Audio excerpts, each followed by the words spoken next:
지금부터 인공지능 개발 방법론에 대해서 온라인 특강을 시작하도록 하겠습니다. 우선 본 온라인 강의에 참석해 주신 여러분들께 감사의 말씀을 드리겠습니다.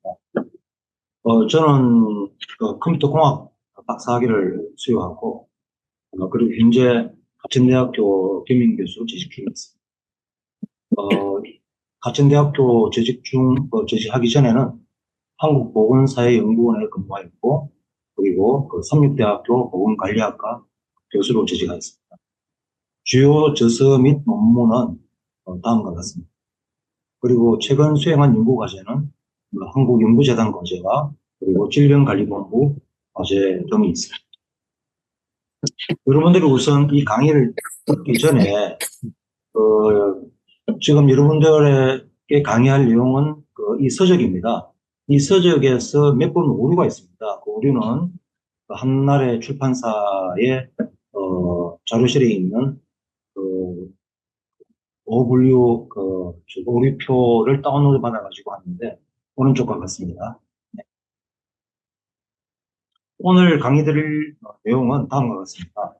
1부에 대해서 강의합니다. 1부에 대해 강의를 하는데 인공지능 개발 방법 그리고 RA 설치와 활용은 잠깐 강의를 하도록 하겠습니다. 오늘 정해진 시간이 2시간이기 때문에 2시간 동안 여러분들이 전체 내용을 다 듣기에는 지금 이제 시간이 부족하기 때문에 간단하게 설명드리고 그리고 인공지능 개념과 학습 방법, 인공지능 모델링, 그리고 인공지능 모형 평가, 그 다음에 이 강의의 일부의 주제인 코로나19 정부 확산 위험 예측 인공지능 개발하는 과정을 설명드리고 질의응답을 받도록 하겠습니다. 인공지능 개발 방법에 있어서 첫 번째, 우리가 이제 최근에 2022년도 12월 달에 오픈 AI에서 생성형 인공지능인 챗GPT를 발표했습니다. 그 이후에 이 챗GPT는 인간과 비슷한 대화를 생성하기 위해서 수백만 개의 웹페이지로 구성되어 있죠. 그리고 한 데이터베이스에서 사전에 훈련된 대량 생성 변환기를 사용을 하고 있습니다. 우리는 그동안에 사회현상을 예측하기 위해서 모집단을 대표할 수 있는 표본을 추출하여서 표본에서 생산된 통계량으로 모집단의 모수를 추정하였습니다. 통계학 부분인데 일단 우리는 모집단을 조사하기 어렵기 때문에 모집단을 대표할 수 있는 표본을 추출하여서 그 표본에서 생성된 통계량으로 모집단의 모수를 추정하는 방법을 써왔습니다. 모집단을 추정하기 위해서 표본을 대상으로 예측하는 방법은 기존의 이름 모형이나 연구자가 결정된 모형을 사용하고 있습니다. 따라서 제한된 결과만이 알 수 있고 인간과의 관계를 우리가 다양한 관계를 파악하기에는 부족 어렵죠, 그죠? 한계가 있습니다. 따라서 데이터를 학습하여서 인공지능 모형을 개발하는 방법이 다양한 변인들의 관계를 보다 정확히 파악할 수 있다. 이러한 개념에서 인공지능 개발의 필요성이 있다고 하겠습니다. 그리고 인공지능을 개발하기 위해서는 개발 대상 주제에 대한 메타 변수, 저는 메타 변수를 입력 변수와 출력 변수라고 이야기를 하고 있습니다. 가 포함된 양질의 학습 데이터가 확보되어야 된다. 다 아시는 내용이셨죠? 그 다음에 그래서 출력 변수는 뭐냐 하면 우리가 인공지능에서는 출력 변수를 레이블 그리고 입력 변수는 우리가 피어치 벡터즈라고 합니다. 따라서 머신러닝으로 인공지능을 개발하는 방법이 다양한 분야에서 인공지능을 개발하기 위해서는 다양한 분야에서 데이터의 잡음이 제거된 양질의 학습 데이터가 생성돼야 됩니다. 즉 무슨 말이냐 하면은 우리가 인공지능을 개발하기 위해서는 출력 변수와 입력 변수를 그 데이터에서 뽑아내고 그 뽑아낸 데이터에 노이즈가 있기 때문에 노이즈를 제거한 양질의 학습 데이터가 생성되어야 된다는 이야기입니다. 그러면 이번 주제가 뭐냐 하면 소셜 빅데이터를 활용한 코로나19 정부 확산 위험 예측 인공지능 개발에 대해서 지금 일부에서 설명을 해드릴 겁니다. 그러면은 소셜 빅데이터가 뭐냐? 우리가 트윗했어요. 우리가 트윗해서 코로나19에 대해서 언급된 문서를 수집해가지고 그 문서는 비증행 데이터입니다. 비증행 데이터를 수집해가지고 비증행 데이터를 가지고 인공지능을 개발하는 방법을 지금 설명드리고 있습니다. 따라서 소셜 빅데이터의 분석 절차 및 방법은 첫 번째, 대상 소셜 빅데이터를 수집해야 됩니다.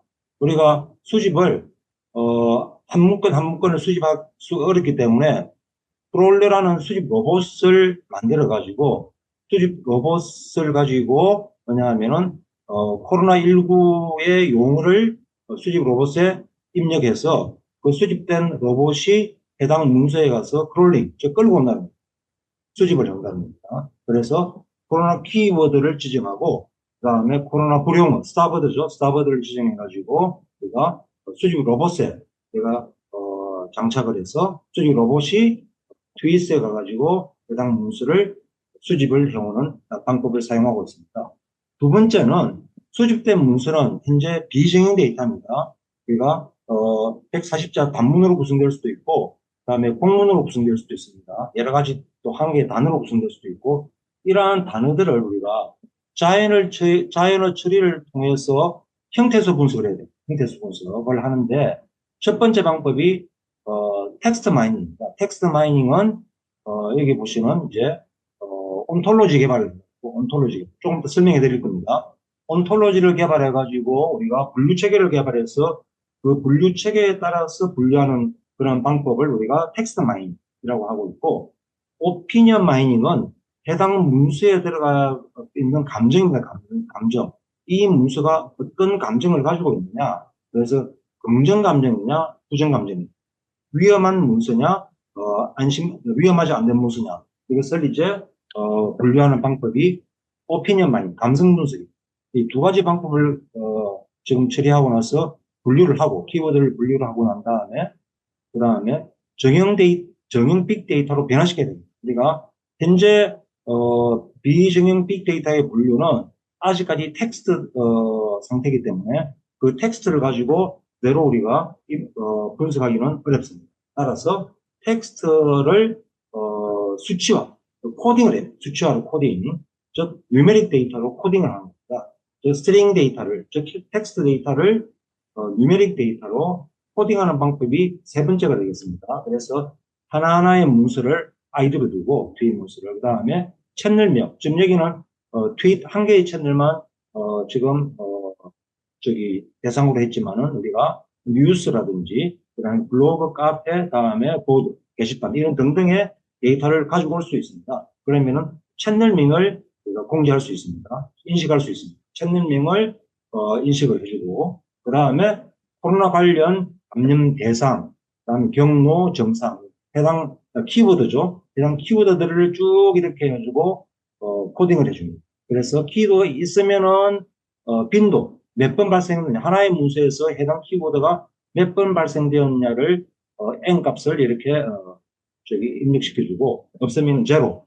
그다음에 연, 월, 일, 시 몇 년, 몇 월, 며칠, 몇 시대에 이 데이터를 수집해야 합니까? 왜 필요하냐면은 우리가 조금 더 공부할 미래 신호 탐색에서 이 시간 변수가 필요합니다. 시간 변수를 우리가 코딩을 해주고 그 다음에 마지막으로 코로나 감정을 영은 안심 이런 위험으로 코딩을 해주게 됩니다. 네 번째로 미래 신호를 탐색하고 즉 우리가 인공지능을 개발하기 전에 현재 이 신호가 어떤 시그널을 지금 보내고 있는지를 탐색을 해야 됩니다. 탐색을 한 다음에 주요 신호에 대해서 AI를 개발하게 되는 것이죠. 따라서 첫 번째 코로나 미래 신호 탐색은 어떤 단어 빈도하고 문서 빈도를 분석하고 그다음에 중요도 문서를 분석한 다음에 PFIDF를 분석한 다음에 그다음에 캠과 힘이라는 다총 기법을 써가지고 우리가 표현하게 됩니다. 네, 좀 더 설명해 드릴 거고 그다음에 마지막으로 코로나 정보 확산 위험 예측 인공지능을 개발하게 되는 것입니다.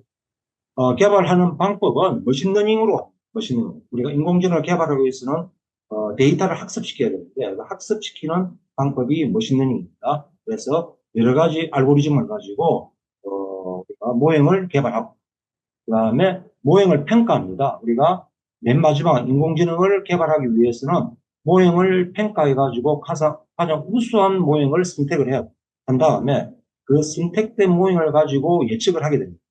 자, 그렇게 해서 모형을 평가하고, 그 다음에 마지막으로 패턴 분석, 그 다음에 네트워크 분석, 이런 등등의 일련의 과정을 거치게 된 것입니다.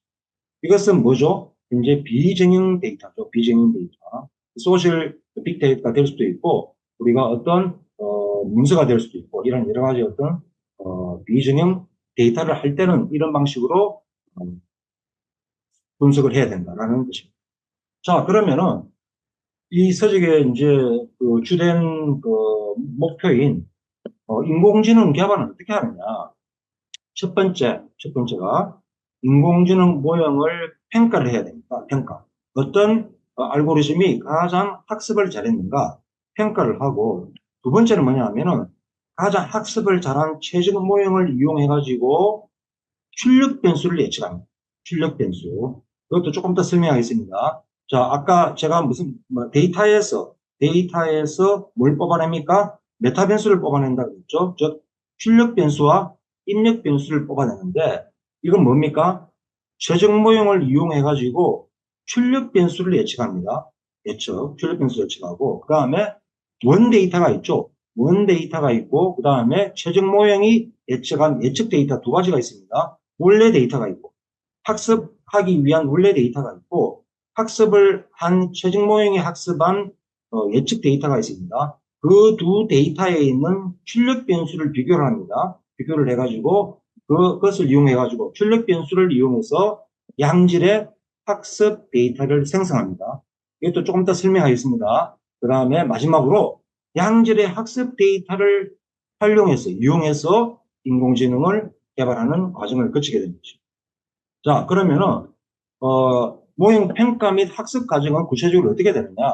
자, 어떤 빅데이터가 있다고 하면은 빅데이터를 훈련 데이터하고 시험 데이터로 우리가 분할합니다. 분할. 7대3 또는 5대5로 분할해가지고 훈련 데이터를 가지고 머신러닝 모형이 학습을 합니다. AI 모형이죠. 머신러닝 모형. 알고리즘이 학습을 합니다. 대표적으로 제가 나이 베이지 훈련 모형부터 신경망 6개를 이제 앞에 두었습니다. 6개를 가지고 학습을 합니다. 학습을 하고, 그 다음에 그 모형을 가지고 뭐냐 하면은 시험 데이터를 평가합니다. 7대3이면은 70%는 우리가 추출해가지고 훈련시키고, 그 다음에 30%는 예측 모형이 우리가 평가를 합니다. 평가를 해가지고 여기 보면은 모형 평가 및 선택이 있죠. 최종 모형을 선택을 합니다. 최적의 모형을 선택을 하고, 선택을 한 다음에 스탠바이 하고 있습니다. 하고 있는데, 자, 새로운 데이터는 뭐가 들어오느냐? 입력 변수만 포함된 신규 데이터입니다. 쉽게 말하면은 우리가 처음에 훈련시키고 시험할 때는 뭐냐 하면은 출력 변수와 입력 변수 두 개가 존재하는데, 인공지능 모형을, 무슨 최적의 모형을 선택을 한 다음에 우리가 스탠바이 한 상태에서 새로운 데이터가 뭐가 들어오냐 하면은 입력 변수만 포함된 신규 데이터. 쉽게 말하면 출력 변수는 없습니다. 없고, 그 신규 데이터가 들어오게 되면은 그 입력 변수만 활용해가지고 예측된 출력 변수를 출력한다라는 이야기입니다. 자, 예를 하나 들어보겠습니다. 우리가 건강검진을 받죠. 건강검진을 받으면 그동안 우리가 그 검진 내용이 어디에 들어가 있습니까? 건강보험공단이라든지 심사평가원, 그게 서버에 다 들어가 있습니다. 그 검진 그 내용은 뭡니까? 우리가 검사한 검사값과 입력 변수와 그 다음에 최종 의사들이 판정한 출력 변수 두 개가 포함되어 있습니다. 그러면은 처음에 어떻게 하냐면은 만약에 건강보험공단 데이터 가지고 우리가 의료 AI를 개발하고 싶다라고, 검진 AI를 개발하고 싶다라고 하게 되면은 일단은 100만 건을 가지고, 만약에 100만 건이라 그러면 100만 건을 가지고 어떻게 하냐면은 거기에는 검사 데이터, 입력 변수와 그 다음에 최종 의사가 판독한 결과 데이터, 아웃풋 출력 변수가 두 개가 포함되어 있습니다. 거기에서 우리가 입력 변수와 출력 변수를 뽑아내는 거죠. 뽑아내가지고 학습시킵니다. 70%, 즉 70만 건은 훈련 데이터고 30만 건은 시험 데이터로 한 다음에 쭉 학습을 했습니다. 70분 학습을 하고 나서 그러니까 뭘 가지고 학습합니까?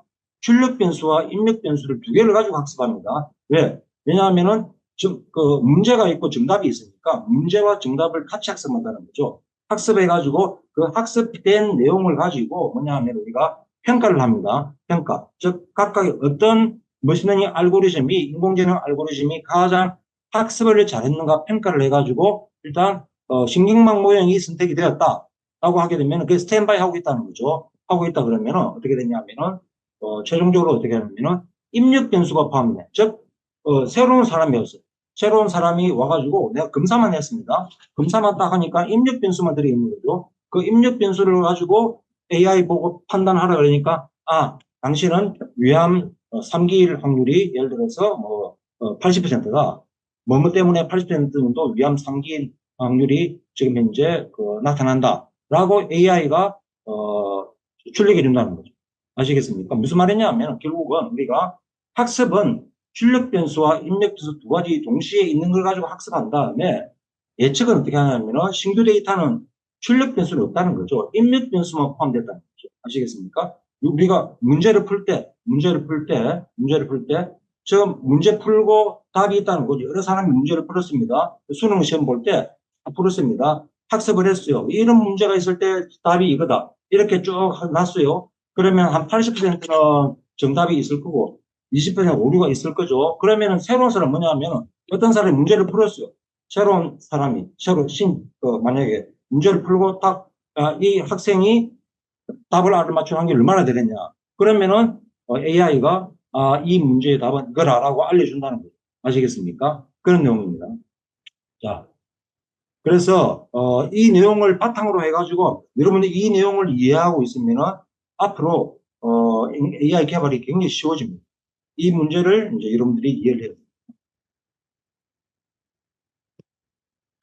자, 그럼 챗 GPT를 사례를 여러분들 지금 많이 사용하고 있죠. 챗 GPT를 쓰고 있는데 챗 GPT를 쓸 때 사용을 할 때 우리가 메타 변수를 좀 포함하면은 효율적으로 쓸 수 있다는 거죠. 쉽게 얘기하면은 한국의 향후 경제상 어떻습니까? 라고 물어보면은 이렇게 아주 그냥 막연하게 대답을 해줍니다. 그런데 여기 보시면은 한국의 메타 변수를 넣죠. 정치라는 변수 하나 넣고 GDP, 물가지수, 부동산, 그 다음에 노동개혁 등등을 참조해서 한국의 경제 어떻습니까? 라고 하게 되면 쭉 이야기를 해주죠. 그럼 여러분들 여기서 어떤 힌트를 얻을 수 있습니까? 챗 GPT하고 내가 대화를 하면서 아주 효율적으로 결과를 끌어내기 위해서는 메타 변수를 쭉 다 자르면 되거든. 정치에 대한 메타 변수가 있겠죠. 그죠? 쉽게 얘기하면 분류 체계를 상위 분류 체계, 하위 분류 체계를 쭉 나눠가지고 질문하게 되면은 계속 챗GPT가 아주 좋은 내용으로 우리한테 답을 준다는 거죠. 아시겠습니까?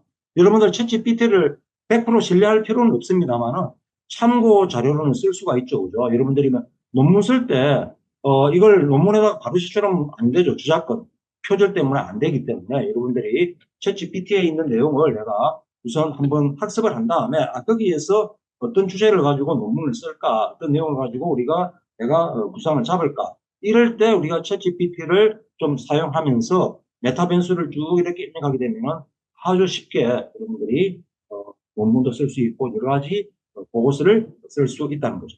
이 내용입니다. 자, 그러면은 지금 아까 제가 무슨 말씀을 드린 코로나19에 대해서 이 코로나19는 저희 연구진이 2020년에 우리 코로나가 우리나라 1월 달에 아웃브레이크 됐습니다. 즉 발생이 되었죠. 처음에 초기 발생이 되었는데 그때 이제 정부에서 코로나19 아무튼 이 데이터에 대해서 정부에서 제공해주고 그다음에 연구진들이 사용하는 그런 어떤 하나의 제안이 있었기 때문에 지금 제가 주제를 잡은 것이 코비드19, 코로나19였습니다. 그래서 2월부터 5월까지의 트윗 데이터를 수집해가지고 연구를 시작하겠다. 즉 AI를 개발하겠다라는 주제를 내렸기 때문에 이 주제가 들어갔습니다. 자, 그래서 보시면은 일부 소셜 빅데이터를 2월부터 5월까지 빅데이터 수집합니다. 투입 문서를 수집하고 그 다음에 크롤러에다가 반영을 하죠. 그런 다음에 각각에 대한 키워드 요인들을 쭉 이렇게 나열을 한 다음에 그게 수집을 합니다. 수집을 해가지고 시스템에서 수집을 하고 그 다음에 로우 데이터를 분류합니다. 오른쪽의 문서는 좌측의 문서는 지금 크롤러라든지 시스템에서 반영되는 겁니다. 시스템에서. 여러분들이 시스템을 가지고 있는 분도 있겠지만은 통상적으로 어떤 기관에서 또는 공공기관 또는 대학에서 다 크롤러를 다 가지고 있습니다. 또는 민간기관에서 가지고 있죠. 상업용으로 가지고 있죠. 가지고 있는 그 시스템을 이용한다는 것입니다. 이용하고 그 이용된 시스템에서 데이터를 받아가지고 연구자는 받아가지고 오른쪽과 같은 형태수 분석을 시작합니다. 형태수 분석. 형태수 분석은 어떻게 하냐면 아까 말씀드린 메타 변수를 분류시켜가지고 거기에 따라서 분류한다는 것이죠. 형태수 분석을 하는 것입니다. 일련의 과정을 보여주고 있습니다. 자, 그리고 데이터를 분류는 어떻게 하느냐? 데이터의 분류는, 자, 형태수 분석한 데이터는 그냥 이렇게 키워드만 나열이 되어 있습니다. 그럼 그걸 분류를 시켜요. 분류한다는 것은 우리가 사전을 만든다고 하는 것이죠. 자, 온톨로지를 만들어야 된다. 온톨로지는 공유된 개념입니다. 주제에 대해서. 그 다음에 그것을 컴퓨터가 해석 가능한 지식 모델이다라고 되어 있는데 간단하게 설명드리면 온톨로지는 메타 변수, 즉 출력 변수와 입력 변수를 과학적으로 분류한 분류 체계다라고 이야기할 수 있습니다. 아시겠죠? 온톨로지는 그냥 출력 변수와 입력 변수를 과학적으로 분류한 분류 체계다라고 여러분들이 알고 있으면 되겠습니다. 자, 어떻게 주제 분석하느냐? 여기 있죠? 자, 관련 키워드. 관련 키워드는 어떻게 됩니까? 자, 여기서 입력 변수를 선택합니다. 자, 주제 텍스트 마이닝은 뭐냐 하면은 퓨처 벡터스, 입력 변수를 우리가 구성하는 과정이다, 분류하는 과정이다라고 생각하시면 됩니다. 자, 뭐냐? 자, 주제 분석, 텍스트 마이닝은 입력 변수를 구성하는 과정이다라고 생각하시면 됩니다. 자, 그러면은 오른쪽에 있는 여기 표를 보시면은 관련 키워드가 있죠. 관련 키워드. 확진자가 있고 영문명이 있고 관련 키워드. 관련 키워드는 뭡니까? 관련 키워드는 앞에서 뭡니까? 형태수 분석에서 나타난 우리가 키워드죠. 키워드들을 이렇게 분류한다는 것이죠. 확진자는 요렇게 확진자는 요인입니다. 저 키워드가 능동 감시 대상자, 최초 확진자 등등 유증상자 이것은 내가 확진자로 분류하겠습니다라고 이렇게 한 겁니다. 그 다음에 양성 쭉 해가지고 면역식품, 예방수칙, 손씻기, 소독, 마스크 이게 총 30개의 뭐냐면은 입력 변수, 즉 피치 벡터스를 구성을 했습니다.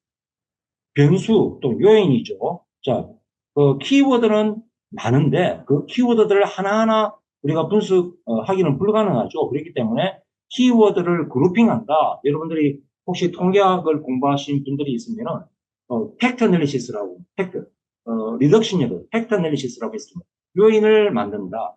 여러 개의 변수는 이러한 묶임으로 될 것이다 라고 우리가 팩트 애널리시스 할 수 있죠. 마찬가지입니다. 관련 키워드를 우리가 팩트 애널리시스를 가지고 해도 되고 이와 같이 이론적 배경에 나타난 단어들을 우리가 연구자가 인위적으로 그룹핑을 해도 상관없습니다. 그 다음에 우리가 RS에 있는 그 토픽 맵이라는 방법을 써가지고 우리가 요인을 만들 수도 있습니다.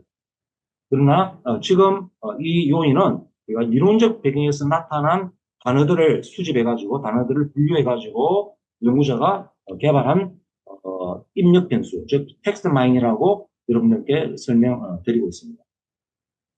감성 분석은 감성 분석은 그 하나하나의 문서, 즉 투입 문서가 긍정이냐 부정이냐, 즉 위험하냐 안심냐를 측정하는 과정입니다. 자, 이럴 때 우리가 한국어 감성 사전을 활용합니다. 한국어 감성 사전을 활용하는데 보통 긍정 단어와 부정 단어를 가지고 감성 분석을 실시하고 있습니다. 따라서 투입 문서에서 갈등, 갑갑, 경합 이와 같이 부정적인 단어가 나타나게 되면은 위험 감정으로 출현 빈도를 측정하고 저 부정이 많으면 또는 가능성 공감, 즉 긍정 단어가 많으면은 안심으로 빈도를 측정합니다. 그래서 긍정 단어와 부정 단어를 가지고 위험과 안심을 측정을 하고, 그게 감성 분석입니다. 그런 다음에 우리가 이제 최종적으로 데이터를 우리가 생성하기 전에 이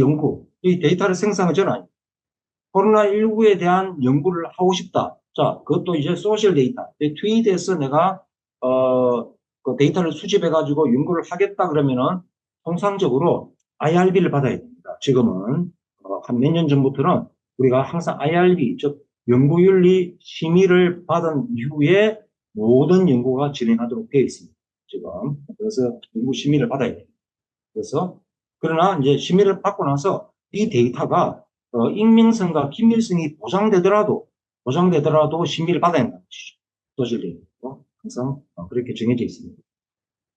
자, 그러면 출력 변수와 입력 변수를 선택한다. 자, 조금 전에 제가 분류를 시켰는데 텍스트 마이닝을 어떻게 되었느냐라고 하게 되면은, 자, 출력 변수가 뭐라고 그랬죠? 피치 벡터스를 그랬죠. 피치 벡터스가 입력 변수고, 출력 변수는 우리가 레이블스를 했는데, 자, 첫 번째 입력 변수, 즉 피치 벡터를 선택하기 위해서는 여러분들 그 서적에 P20에서 22쪽까지 놓아 있는 그 이론적 배경을 우선 우리가 분석합니다. 여러분들이 어떤 연구를 하게 되면은 리터처 리뷰를 먼저 하게 돼 있죠. 항상 이론적 배경을 해가지고 어떤 주제에 대해서 다루고 있는가를 쭉 살펴봐야 됩니다. 거기에서 뭐냐면 우리가 퓨처 벡터스를 뽑아낼 수 있다는 거죠. 이거는 정상이 어떻게 되느냐, 이런 거 아까 정상이 나왔죠. 이런 것들을 쭉 뽑아내는 겁니다. 자, 두 번째, 그래서 우리가 출력 변수와 입력 선정을 하는데, 여기 보시면은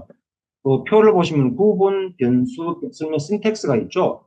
신텍스를 작성해 가지고 요인을 그룹핑합니다. 키워드를 그룹핑해 가지고 요인을 이렇게 만들어냅니다. 자, 위험 여부는 뭐냐 하면은 리스크 센티멘트라는 우리가 해가지고, 자, 리스크 센티멘트라는 지금 키워드로 명명을 했죠.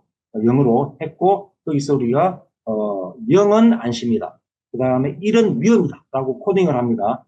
자, 0은 안심, 1은 위험으로 코딩을 하고, 두 번째, 자, 확진자는 아까 제가 단어들 얘기했죠. 여기 보면은 능동감시, 여기 단어들 얘기했죠. 여기 보면은.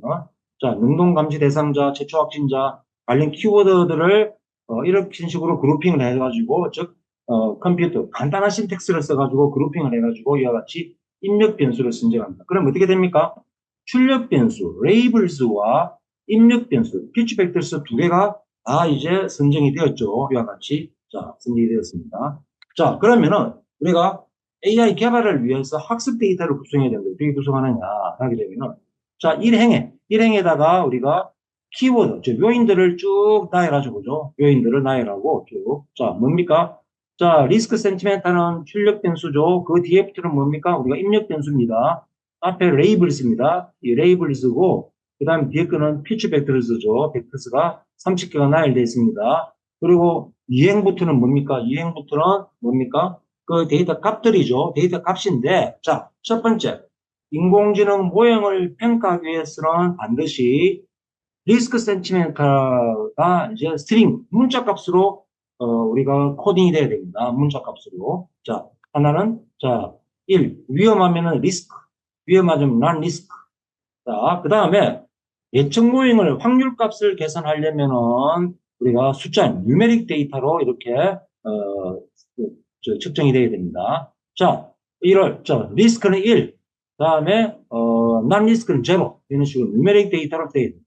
반드시 우리가 출력 변수에 우리가 지정이 중요하다. 첫 번째, 모형 평가를 하기 위해서는 뭡니까? 여러분들이 스트링 문자형으로 지정을 해줘야 되고, 그 다음에 예측 모형을 개발하기 위해서는 뉴메릭 데이터로 지정을 해줘야 된다 하는 것이 가장 중요한 겁니다. 자, 여기까지가 이제 끝났습니다. 뭐가 끝났냐면 이제 인공지능을 개발하기 위해서 이제 모든 학습 데이터가 만들어지다는 거예요. 자, 여러분들 지금까지 왜 이런 노력들을 할까요?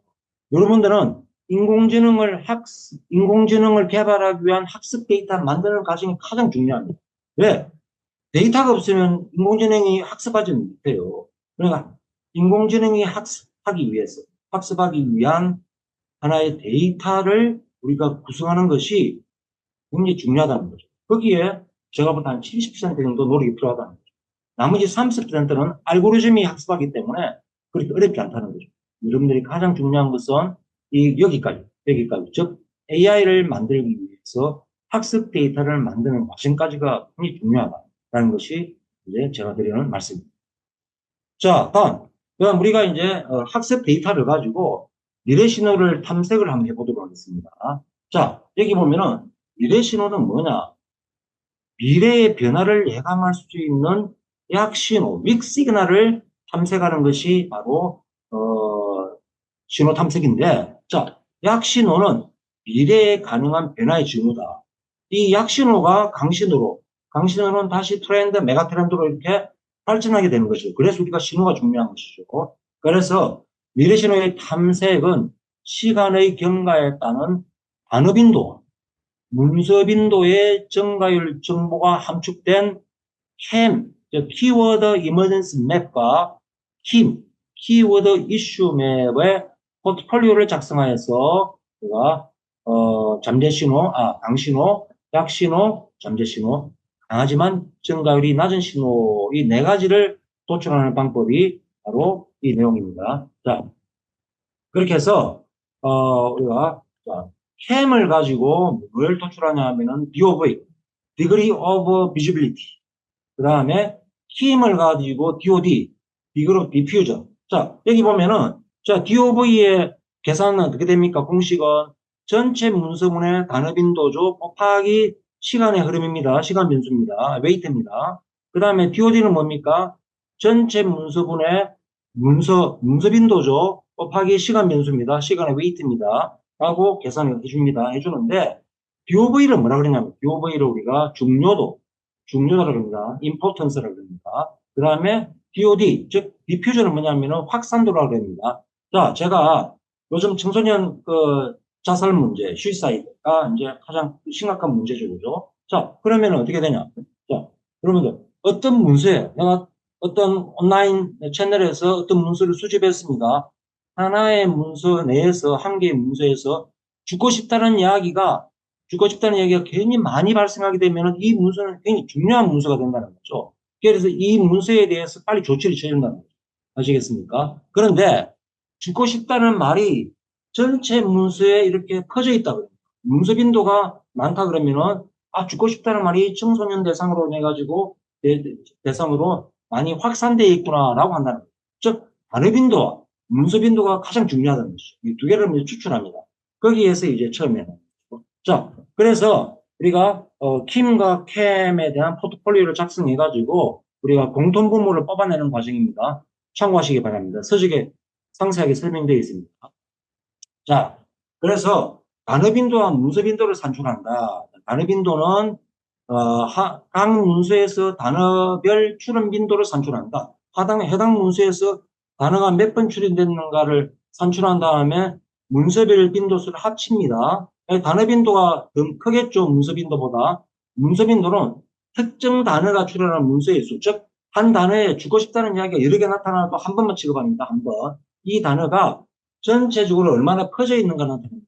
자, 그래서 단어 빈도는 중요도, 문서 빈도는 확산도로 얘기합니다. 그 다음에 TF-IDF라는 이야기들은 우리가 단어 빈도가 문서 빈도가 약하더라도, 적게 나타났더라도 이 문서가 중요하다라고 생각할 때 나타나는 하나의 빈도를 산출하는 방식인데, 어떤 단어가 특정 문서에서 얼마나 중요한 것인가를 나타나는 통계 수치가 바로 TF-IDF입니다.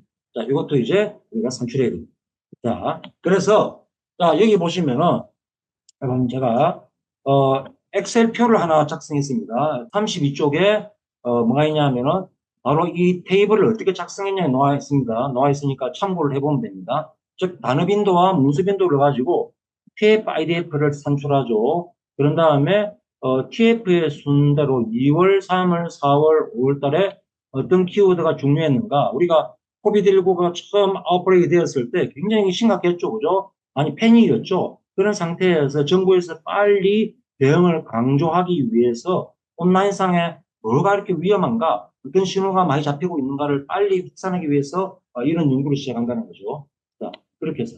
그 다음에 DOV와 DOD를 산출하죠. DOV와 DOD는 시간 변수와 겁니다. 시간 변수. 시간 변수 가지고 2, 3, 4, 5월달 이 4개월을 거쳐 가지고 어떤 단어가 많이 이렇게 확산되고 어떤 단어가 많이 이렇게 중요한 변수가 되었는가를 우리가 중요한 요인이 되었는가를 보는 것이 DOV와 DOD를 산출합니다. 그런 다음에 이와 같이 그래프를 그리죠. 즉 킴과 캠이라는 맵을 그리고 그 다음에 그 맵에 따라서 공통분모를 뽑아내면은 여러분들이 미래신호 탐색이 됩니다.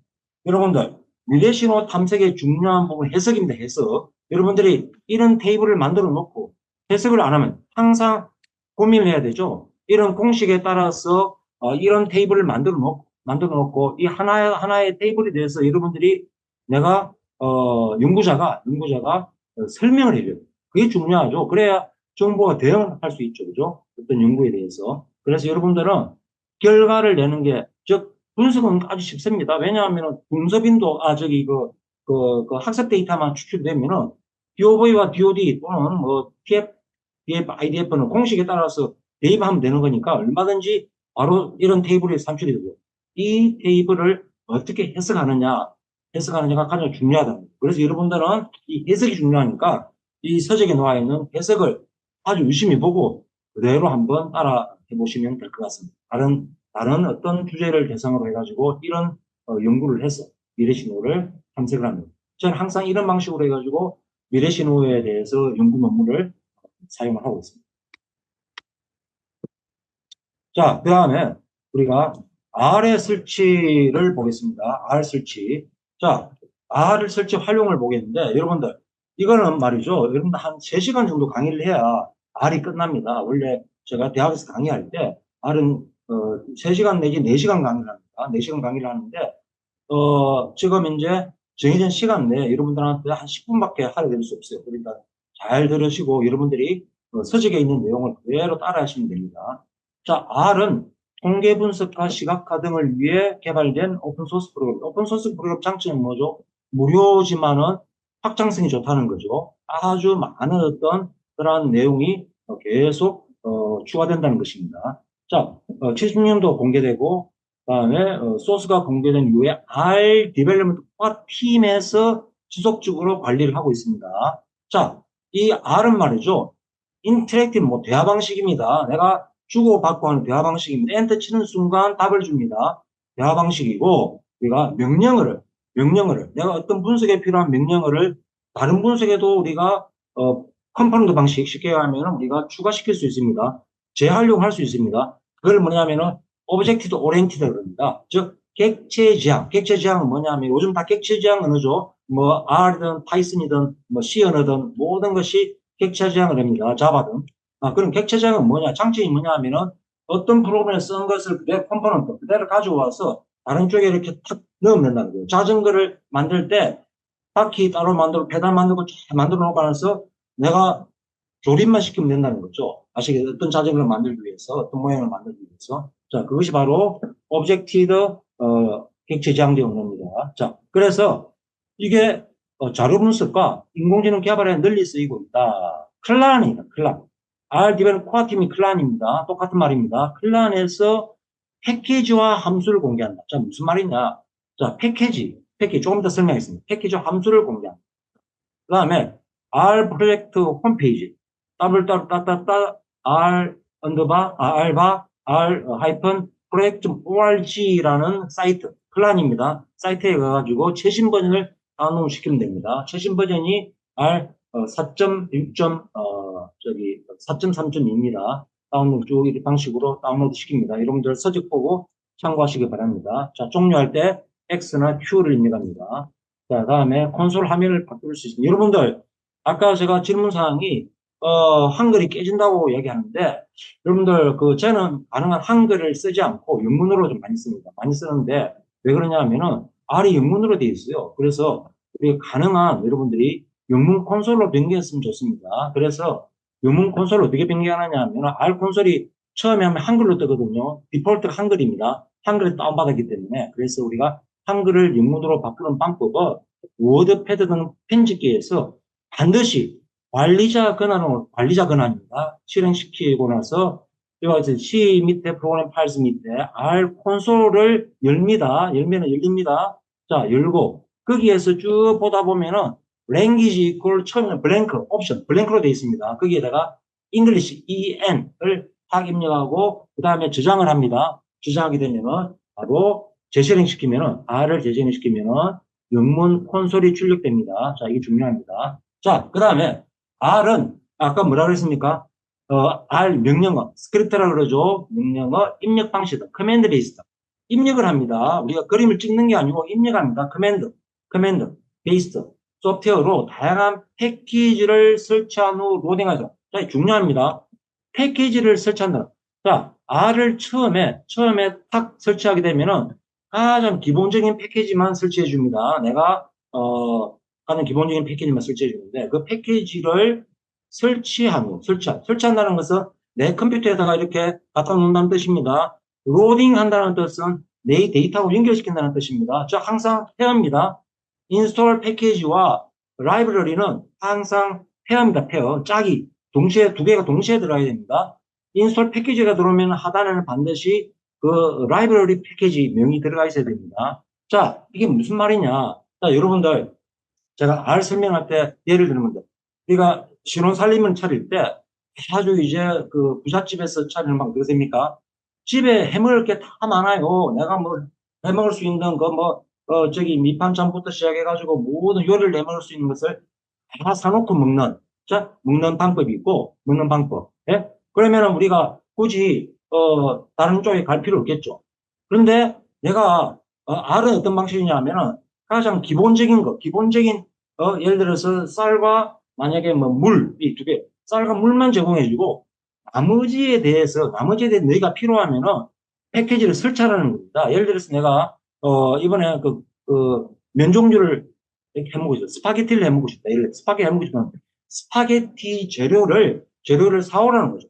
어디 가서 내가 클라한에 가가지고 스파게티를 할 수 있는 그 패키지를 다운로드 받아놓은 겁니다. 다운로드를 받고 그 다운로드를 받은 다음에 그 요리를 해 먹으려고 하면 요리 해 먹을 수 있는 즉 라이브러리 쉽게 하면은 다운로드는 설치하고 집에 갖다 놓는 거죠. 요리를 해야 되지 않습니까? 요리를 하려고 그러면은 내가 라이브러리를 해야만이 요리가 된다는 거죠. 쉽게 가면은 우리가 기본적인 패키지는 깔려 있지만은 모든 분석을 다 깔 수 없기 때문에 아주 가볍죠. R이 그래서 1분 만에 깔리는 거 여러분 다 깔아봤죠? 한 1분 만에 딱 설치가 되죠. 그런데 그 많은 패키지를 다 깔려면은 우리가 필요 없다는 거죠. 많은 패키지.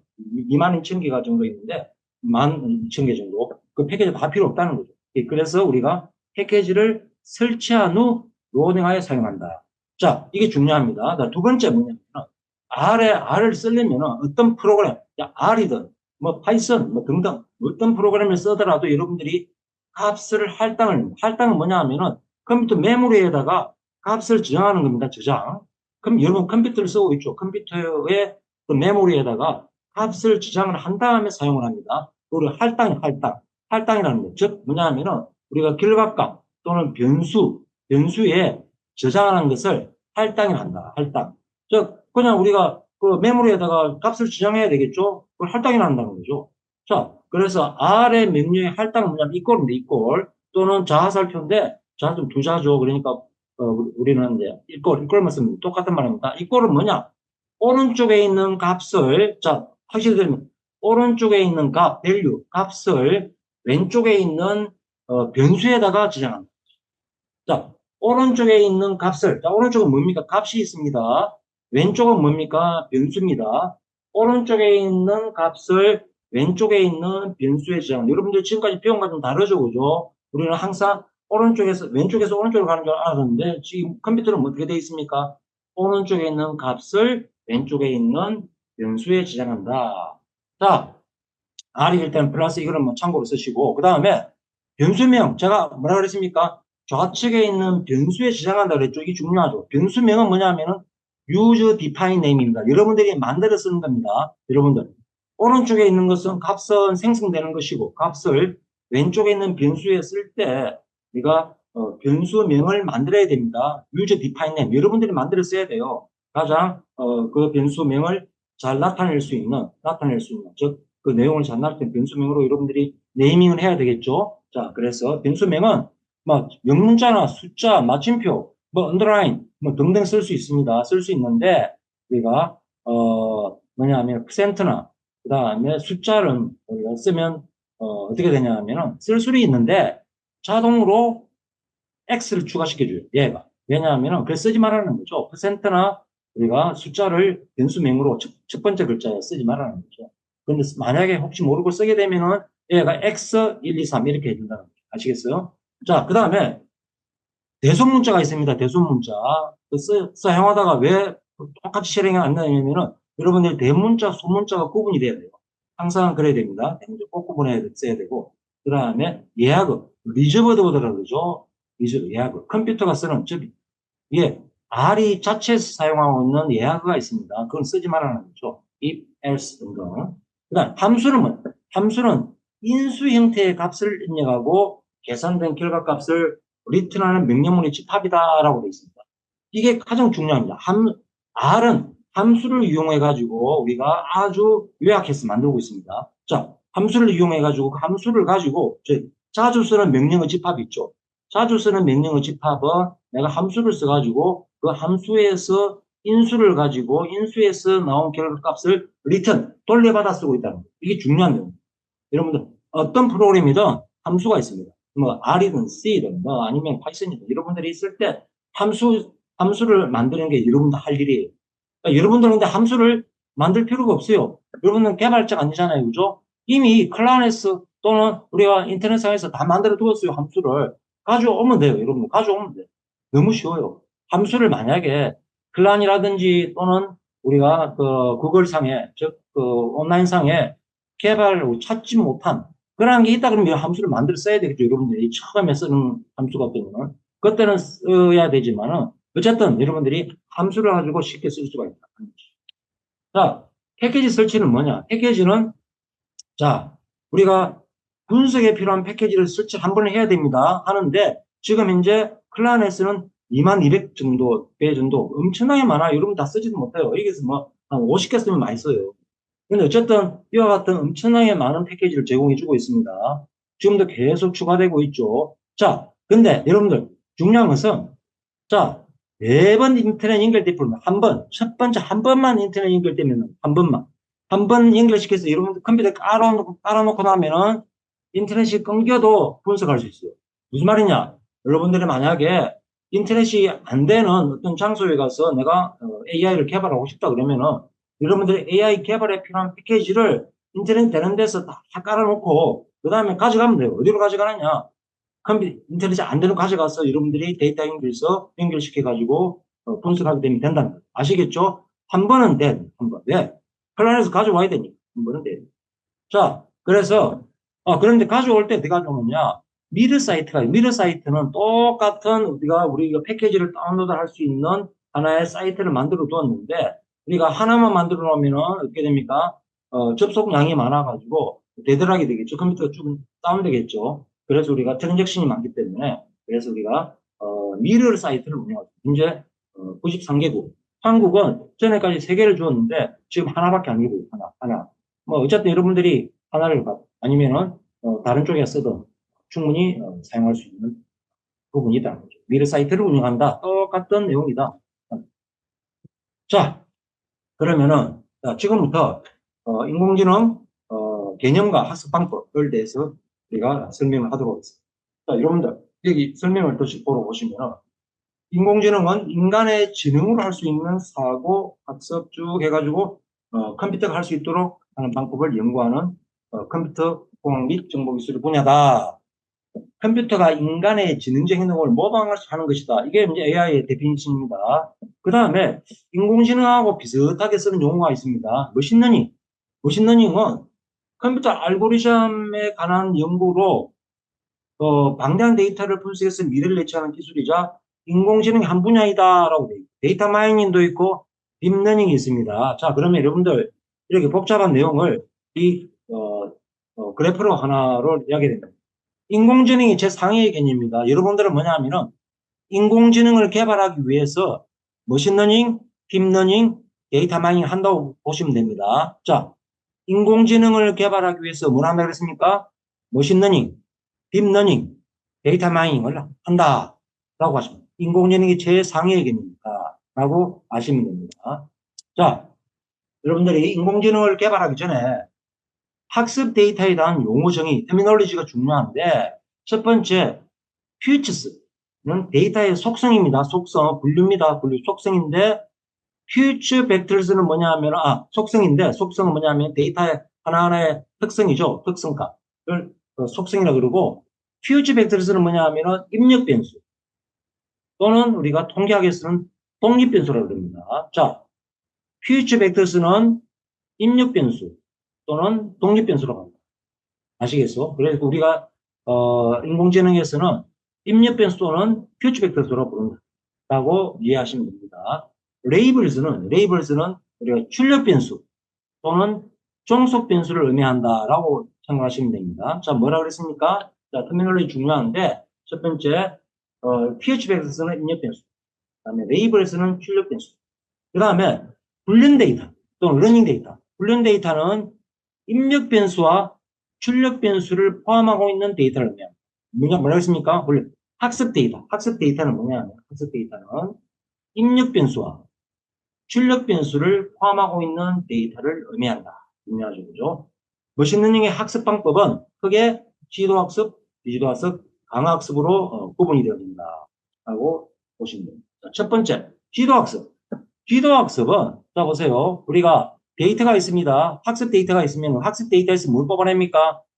입력 변수와 출력 변수가 포함된 데이터입니다. 예, 그게 뭐 텍스트가 되었든 이미지가 되었든 어쨌든 거기에서 입력 변수와 출력 변수를 뽑아내고 두 번째 뭐냐면 거기에서 뭐냐면은 입력 변수의 집합과 출력 변수의 집합을 뽑아냅니다. 뽑아낸 다음에 머신러닝 알고리즘을 적용시킵니다. 적용해가지고 인공지능을 개발합니다. 인공지능을 개발합니다. 개발하고 그 다음에 여기 보면은 좌측에 보면은 입력 변수만 포함된 새로운 데이터. 뭡니까 이건? 자, 우리가 새로운 데이터에는 출력 변수가 없어요. 제가 아까 그 건강 그 보험 자료, 검진 자료 얘기했죠. 입력 변수만 포함된 새로운 데이터에서 입력 변수만 뽑아냅니다. 왜? 그거밖에 없으니까 뽑아내고 그 입력 변수를 AI가 우리가 예측하게 되면은 뭐냐? 예측된 출력 변수를 출력한다는 것이. 쉽게 하면은 자, 우리가 입력 변수하고 출력 변수가 포함된 데이터를 가지고 학습해가지고 알고리즘 학습하면은 학습해서 AI를 만들었으면은 새로운 데이터에는 뭐냐면은 입력 변수밖에 없다는 거죠. 그 입력 변수를 가지고 우리가 출력 변수를 내줘야 돼. 학습해 보니까 이런 입력 변수가 있을 때, 이런 패턴이 있을 때 우리가 출력 값은 뭐다? 라고 돌려준다는 거죠. 자, 지도 학습에 속하는 알고리즘은 라이프 베이지, 로지스틱 등등 해가지고 스포츠 뱅스, 진경망 등등 아주 많이 있습니다. RNN도 있고 CNN도 있고 아주 많습니다. 많은데 저는 대표적으로 6개만 그래서 여러분들한테 소개를 하고 있습니다. 그 다음에 비지도 학습은 뭐냐면은 처음부터 출력 변수가 없어요. 거기에서 입력 변수만 뽑아내가지고 알고리즘을 만든 다음에, 즉, 인공지능을 만든 다음에 새로운 데이터도 입력 변수밖에 없어요. 그걸 가지고 우리가 예측된 출력 변수를 출력한다. 이게 바로 비지도 학습입니다. 비지도 학습. 자, 지도 학습과 비지도 차이점 아시겠죠? 자, 비지도 학습은 연관 분석과 군집 분석 등등이 있습니다. 자, 그 다음에 강화학습은 뭐냐? 강화학습은 여기 보면은 강화학습은 시행과 사고 등으로 보상을 통해서 행동 패턴을 학습하는 과정을 거칩니다.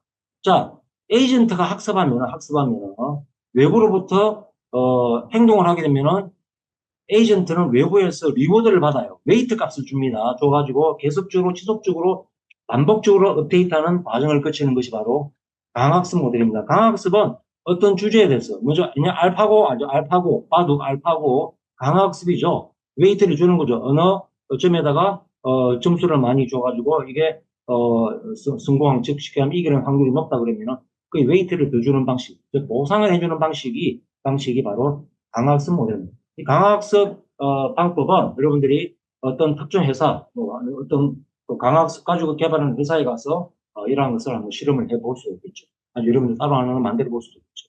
자, 이러한 것들. 이 본 서적에서는 지도학습과 비지도학습에 대해서만 설명을 디테일하게 하고 강화학습에 대해서는 이 정도로 설명을 마치도록 하겠습니다. 그 다음에 인공지능을 개발할 때 고려돼야 될 사항은 뭐냐면 첫 번째, 입력 변수와 출력 변수의 척도를 결정합니다. 척도를 결정하는데, 자, 입력 변수와 출력 변수 척도를 결정할 때 그 하나의 척도에 대한 충분한 빈도가 발생해야 알고리즘이 학습을 할 수 있습니다. 무슨 말이냐면은 내가 입력 변수에 포함되는 데이터가 충분했나? 저 n 값이, 즉 시간이면은 빈도 값이 충분해야 된다는 거지. 왜? 만약에 내가 어떤 예측을 하는데 한 두 케이스밖에 없었다. 그러면은 두 케이스를 어떻게 예측을 합니까? 못하죠. 뭔가 어느 정도의 충분한 빈도가 들어있어야 된다. 즉 입력 변수와 출력 변수 척도에 충분한 빈도가 있어야만이 학습이 가능하다. 두 번째는 입력 변수의 수를 고려합니다. 입력 변수가 많다고 좋은 건 아닙니다. 입력 변수의 수가 많아지면은 상대적으로 자료의 수가 적어집니다. 예, 그 입력 변수를 세분화시켜버리면은 그 속에 들어가는 빈도 수는 적어집니다. 그래서 불균, 언밸런스 데이터가 발생했으니까 예측 성능이 뚝 떨어집니다. 그래서 여러분들이 입력 변수를 합니다. 밑에 글은 참고로 해줘. 무응답이 많을 경우에 무응답을 버릴 것이냐, 평균 대체할 것이냐라고 여러분들이 고민할 수 있는데, 무응답이 적을 경우에는 평균 대체가 가능하지만 많을 경우에는 무응답 자체를 변수화시켜서 학습 데이터를 구성할 수가 있습니다. 자, 이것도 제가 경험한 내용들입니다. 자, 그러면은 개발할 때 학습 데이터로는 어떻게 했느냐? 자, 2020년 2월 1일부터 5월 30일까지 총 174만 건 정도가 수집되었습니다. 124만 건 수집된 내용 중에 출력 변수와 입력 변수가 포함된 28만 3천여 건을 가지고 대상을 하였다. 쉽게 하면 우리가 학습 데이터는 어떻게 생겼습니까? 28만 한 3,500건 정도가 학습 데이터로 구성되었다. 나머지는 말이죠. 우리가 미래신호 탐색할 때만 사용을 했고, 뭐냐, 지금 인공지능 개발할 때는 출력 변수와 입력 변수가 있는 데이터만 뽑아보니까 28만 건 정도 되었다라고 여러분들이 생각을 하시면 됩니다. 거기에서 이렇게 디파인 했다는 겁니다. 항목들을.